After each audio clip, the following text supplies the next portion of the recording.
Yo guys, what's going on? I'm Tim for the Real Sports Talk. This is day 18 of our MLB season previews. We are on to the Los Angeles Dodgers, a team led by Don Mattingly that many people think is now the number 2 team in LA. And that's actually become a battle for leverage, not only in baseball with the Angels and the Dodgers, but also in the NBA with the Clippers and the Lakers. And I can tell you one thing, right now I think that the Dodgers and the Angels are pretty much in the same place, and the Angels look like the better team on paper. First, before I get into breaking the Dodgers down, let me give you some updates on what's going on with the channel. Tonight, Ahmed will give you a Magic and Heat TRST game of the week because there's no 3:30 ABC game this week. We picked the game on the schedule. It looked the most intriguing. So Thamid will give you that game probably around 9 or 10 tonight after that game goes final. And then tomorrow we will release one of 2 interviews Justin did this weekend. At Padres spring training today, he got to sit down with Micah Owings, a pitcher who had a really nice season with the Padres last year. He gets to sit down with Micah Owings and do an interview. And then on Tuesday, he did an interview with an MLB Hall of Fame pitcher. I can't say who it is yet because that's part of the surprise, and it'll get you guys to click on the video and watch it more, which is the goal. I can let you know though that the audio turned out really awful, so we have to put subtitles on it, so it's actually going to take a couple days to get that done, and it's a weird file type, so we have to work around a few things. But other than that, 2 really interesting interviews you're going to want to sit down and watch, so stay tuned. You can subscribe above and it'll come right up on your YouTube channel, or go to youtube.com/Mr. Kelsar. Let's get into the Dodgers preview. We will start at catcher. The Dodgers 82-win team last year. They finished 11.5 games back. They didn't play that extra game because they were not in contention, so they did not make up one of their rained-out games. Overall, the Dodgers last season, their season was a huge distraction because they had gone from being a team that had made it to the NLCS 2 years in a row to the season before, and even part of last season, a team that was bankrupt. The McCourts were going through that huge, ugly divorce, and ultimately Bud Selig took the team away from the McCourts, and they are still looking for a permanent owner, but they're going to get a huge TV deal, and next offseason is probably going to be a huge offseason. And even if they're in contention now or this season at the trade deadline, they're going to be able to go get some pieces because they have a new TV deal coming their way. The Dodgers have a bright future still. They're not one of these teams who's in a small market and will never get out of bankruptcy. It's just a matter of the right owner coming in there and putting all the pieces back together and putting this team back in contention, which shouldn't really take long because there is a lot of talent on this team. Let's start at catcher. You have A.J. Ellis, who last season in 31 games hit .271 with 2 home runs and 11 RBIs. Now, catcher is not one of their strongest positions. A.J. Ellis is a young catcher, or young in terms of service time, but he's like 29 years old. So I would not expect a ton out of A.J. Ellis. Backing him up, you have another veteran catcher in Matt Trainer, who was obviously married to Misty May Trainer, the volleyball player. Matt Trainer, throughout his career, spent a lot of time with the Marlins, and then he spent the last few seasons in Detroit and Texas. He never brought much with the bat behind the plate, though he is a pretty solid backup catcher. So they have a nice backup catcher. Unfortunately, they don't really have a legitimate starting catcher ever since they moved on from Russell Martin because he had fizzled out there because he self-admittedly did not work hard enough.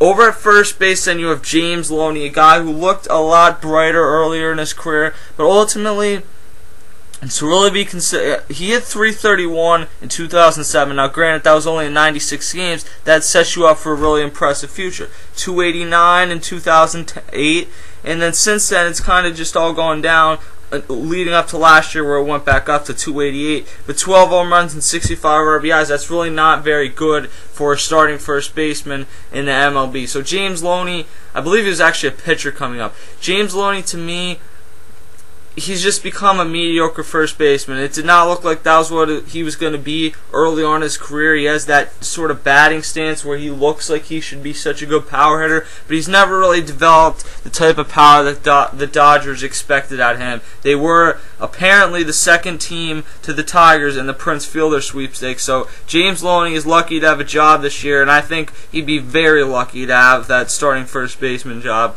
next season. Over at second base, you have Mark Ellis, a veteran who spent just about his whole career in Oakland. He's not a bad overall player. He's been inconsistent, though, throughout his career, because there'll be certain years where he hit 240, 230, and then there'll be other years where he hits 300 or 290, right in that area. So you never quite know what you're getting. In 2007 was probably his best overall year. Hit 276 with 19 home runs, and then last season hit 248. Or 288, my bad, with 7 home runs and 41 RBIs. He's not a bad overall second baseman. He's probably about the league average, maybe a little bit below. Backing him up, you have one of the league's best utility men, Jerry Hairston Jr. Last season, in 120 games, hit 270 with 5 home runs and 31 RBIs. But ultimately, you have to watch these type of guys to understand what they mean to your team. Jerry Hairston can play so many different positions, which is what has made him so valuable to many teams going through stretch runs, or even not going through stretch runs. But he's been around the league, began his career in Baltimore, and then he's been with Chicago, Texas, Cincinnati, the Yankees, the Padres. He's been all the way around the MLB. Over at shortstop, then, you have D. Gordon, the son of former MLB pitcher Flash Gordon, a.k.a. Tom Gordon, for those of you who are thinking the superhero. He showed a lot when he came up last season. In only 56 games, he was able to hit 304, but that wasn't even the best part. The best part was that he was able to steal 24 bases last year. Only got caught 7 times, which is not bad for 34 attempts. He really looks like he could be a bright young shortstop in the MLB. Now, I don't know, Blake DeWitt a few years ago looked like he was going to be a very good second baseman. Ultimately got blocked by guys like Jeff Kent, Orlando Hudson, and his career's kind of going nowhere.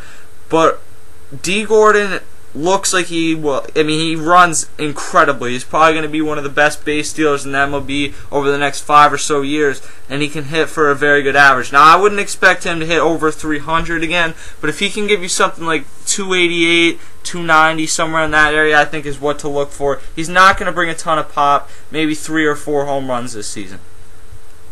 Backing him up, you also have Jerry Harrison, and then Justin Sellers will back him up as well. In 36 games last year, Sellers hit 203 with 1 home run and 13 RBIs. As we look over to third base, then you have Juan Uribe. Uribe was a World Series, really overall a playoff hero with the Giants, but kind of got overrated off that one season. Throughout his career, he has been a guy who will give you an average around 250 at best and give you about 20 home runs. Last season, had a very disappointing first year with the Dodgers after signing a big 3-year deal. In 77 games, hit 204 with 4 home runs and 28 RBIs. The thing that he brings is I think he can play shortstop, he can play second base. He brings a lot of versatility.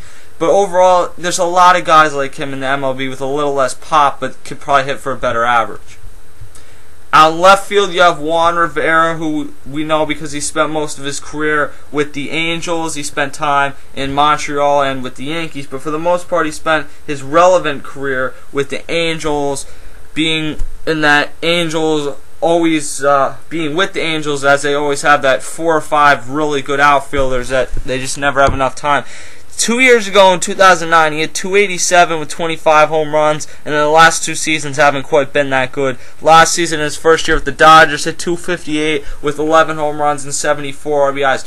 Juan Rivera, I think what you can expect out of him is about 17 home runs this year and an average around 265. He's not a bad player. He's not going to be an all-star, though, either. Backing him up, you have Tony Gwynn Jr., so I'll get to him more because he's really a backup at pretty much every outfield position, so I'll get to him more in a second. You go to center field, you have Matt Kemp, NL MVP runner-up, should have won the MVP in my opinion, and that has nothing to do with the Ryan Braun thing. He just, overall, I believe, had a better season than Ryan Braun. Signed an 8-year, $160 million extension this offseason.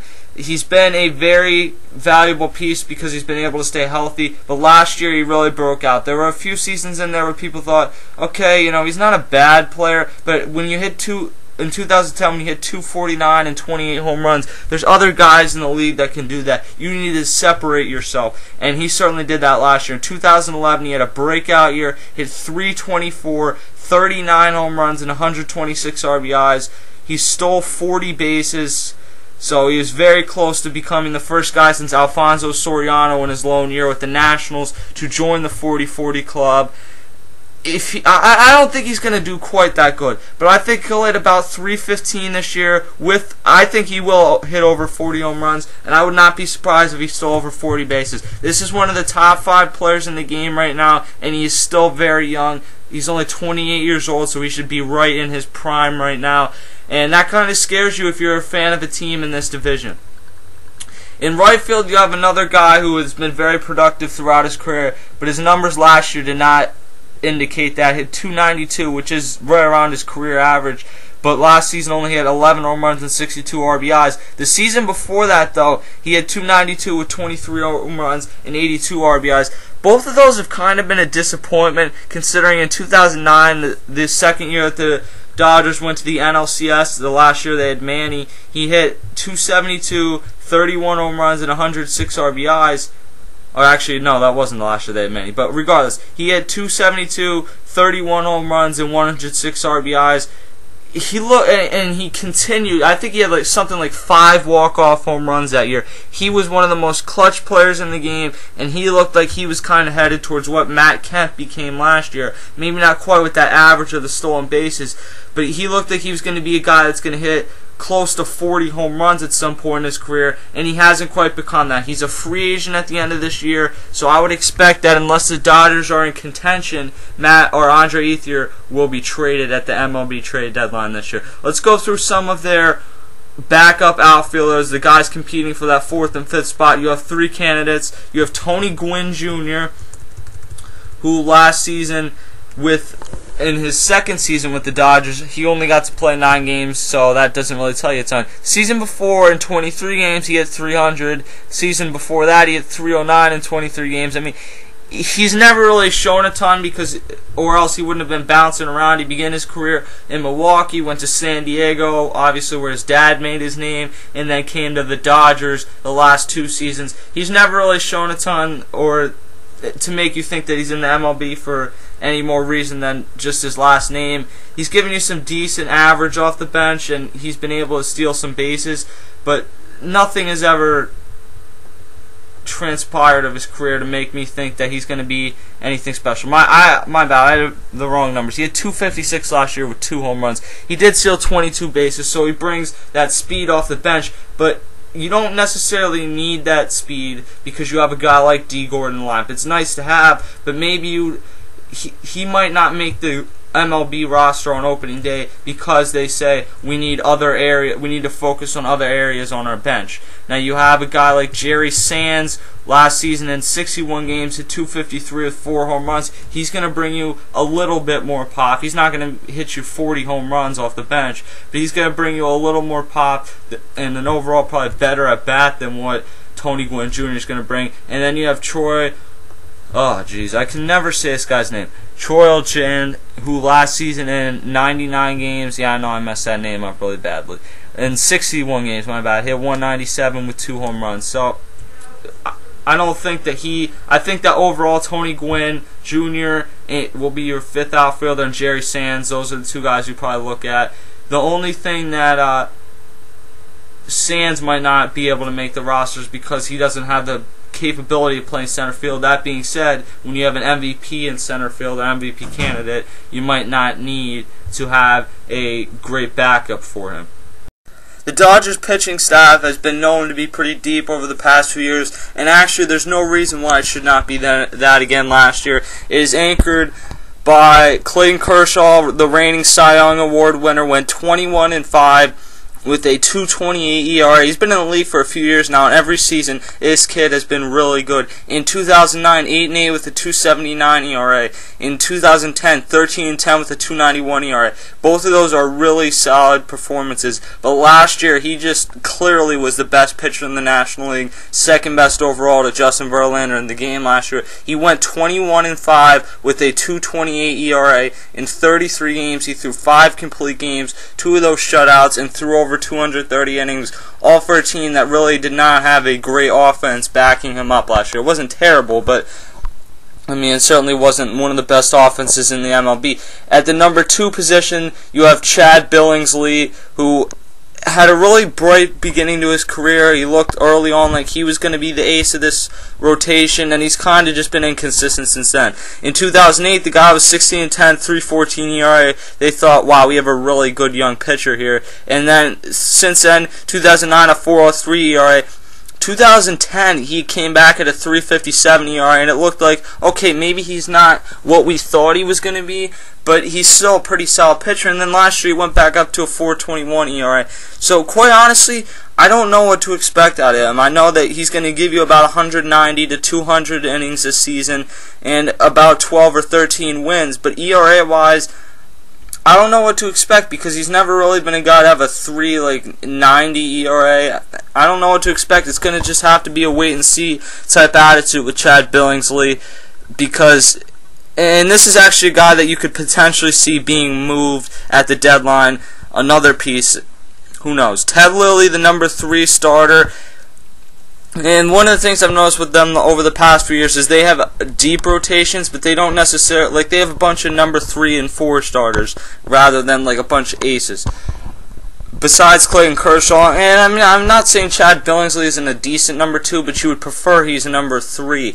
And then Ted Lilly at number 3 should probably be a number 4 in a contenders rotation. Last year, 12-14 with the 3.97 ERA, and that ERA was up from the last few seasons he had spent with the Cubs and the time he had spent with the Dodgers the season before. I think overall Ted Lilly is just getting up there in age, and that he has probably seen his prime go.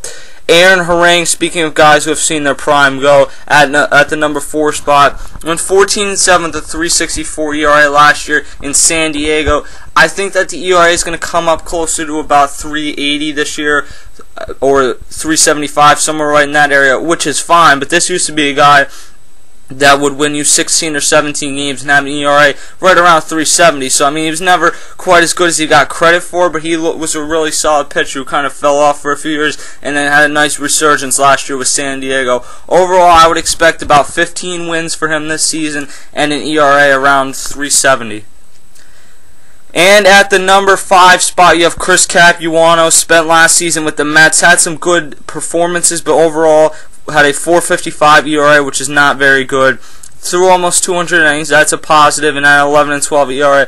He's kind of always been a guy that's going to give you, in his best years, about 12 or 13 wins with an ERA right around 4. So that is not a bad number 5 starter at all.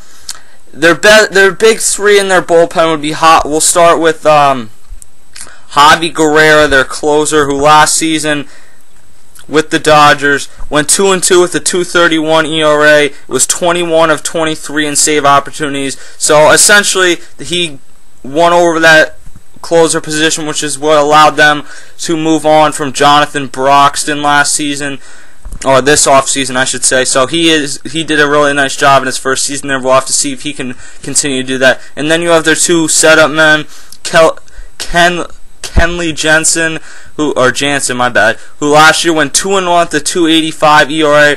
He even was able to come in and get 5 out of 6 saves. So if things do not work out with Guerrero, then you still do have the option of putting Jansen in there. He did a nice overall job with the 2.85 ERA, gave you 51 games. He's probably going to have to pitch closer to 70 or 80 games total this year, but he did a really nice job last year.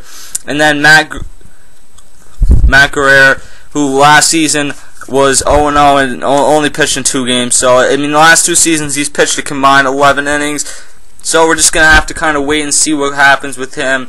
He's never really been a mainstay in too many teams' bullpen. So that is your Dodgers preview. give me your guys' thoughts, because the Dodgers are an interesting team. I think it's going to take 1 or 2 off seasons. It's going to be a matter of whether you keep guys like Chad Billingsley or Andre Ethier and you go for it with this group, or you restart. And I mean, the core is still going to be Matt Kemp and Clayton Kershaw. They need to lock Kershaw up now before his price goes through the roof.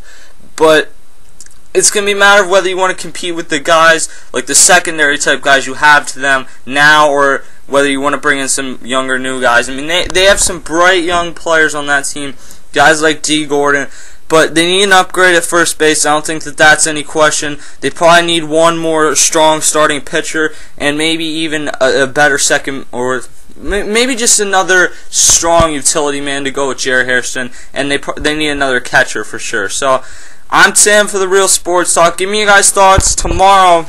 Let me look. Tomorrow we are previewing their rival, the Giants. So give me your thoughts on the Dodgers, and look forward to the Giants and our interviews that we will be posting over the next few days. I'll see you guys later.